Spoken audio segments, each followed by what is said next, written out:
આદિત્ય ઉપાધ્યાય 23 વર્ષીય યુવતીને માદક પીણું પીવડાવી અર્ધબેભાન હાલતમાં કારમાં જહાંગીરપુરાની એક હોટેલમાં લઈ ગયા હતા। અહીં પહેલેથી જ આદિત્યનો મિત્ર ગૌરવસિંહ રાજપૂત હાજર હતો।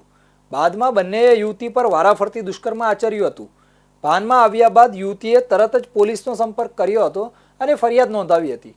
પોલીસે બંને સામે ગુનો દાખલ કરી ધરપકડ પણ કરી છે। ઘટનાની જાણ થતાં ભારતીય જનતા પાર્ટી દ્વારા આરોપી આદિત્ય ઉપાધ્યાયને વોર્ડના મહામંત્રી પદેથી તાત્કાલિક સસ્પેન્ડ કરી દેવામાં આવ્યા છે। સુરતના વેડ રોડની રહેવાસી 23 વર્ષીય યુવતી રોજિંદાની જેમ બજારમાં ગઈ હતી ત્યારે ત્યાં તેના ઓળખીતા યુવક આદિત્ય ઉપાધ્યાય સાથે મુલાકાત થઈ હતી। આદિત્ય ઉપાધ્યાય ભાજપના વોર્ડ નંબર 8નો મહામંત્રી તરીકે કાર્યરત હતો। તેણે યુવતીને વાતચીતના બહાને પોતાની કારમાં બેસાડીને બહાર લઈ ગયો હતો। બાદમાં આદિત્યએ તેણે કારમાં કેફી પીણું પીવડાવ્યું હતું, જેથી થોડી ક્ષણોમાં જ યુવતી અર્ધબેભાન થઈ ગઈ હતી। આદિત્ય ઉપાધ્યાય પછી યુવતીને જહાંગીરપુરાની એક હોટલમાં લઈ ગયો હતો, જ્યાં તેનો એક મિત્ર ગૌરવસિંહ રાજપૂત પણ હાજર હતો। અહીં બંને આરોપીએ હોટલના રૂમમાં યુવતી પર વારાફરતી દુષ્કર્મ આચર્યું હતું। ઘટનાની બીભત્સતા એ હતી કે દુષ્કર્મ બાદ આરોપીઓએ યુવતીને ફરી કારમાં બેસાડીને તેના ઘર નજીક છોડી દીધી હતી। જોકે ભાનમાં આવ્યા બાદ યુવતીએ તરત પોલીસનો સંપર્ક કર્યો હતો અને સમગ્ર ઘટનાની વિગતો આપી હતી। સુરત પોલીસે ગંભીરતાપૂર્વક તપાસ ચલાવી આરોપી આદિત્ય ઉપાધ્યાય અને તેના મિત્ર ગૌરવસિંહ રાજપૂતને ઝડપી લીધા છે। બંને સામે સખત કલમો હેઠળ ગુનો નોંધી પોલીસે આગળની તપાસ હાથ ધરી છે। સમગ્ર કેસમાં ખાસ ધ્યાન ખેંચનાર મુદ્દો એ છે કે મુખ્ય આરોપી આદિત્ય ઉપાધ્યાય સ્થાનિક ભાજપમાં વોર્ડ નંબર 8ના મહામંત્રી તરીકે કાર્યરત હતો।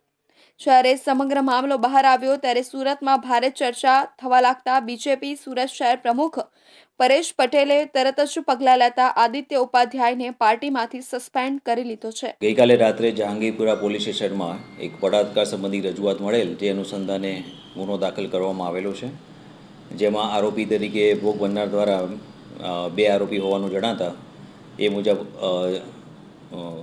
ગેંગ રેપની જે કલમ છે એ કલમનો ઉમેરો કરવામાં આવેલો છે।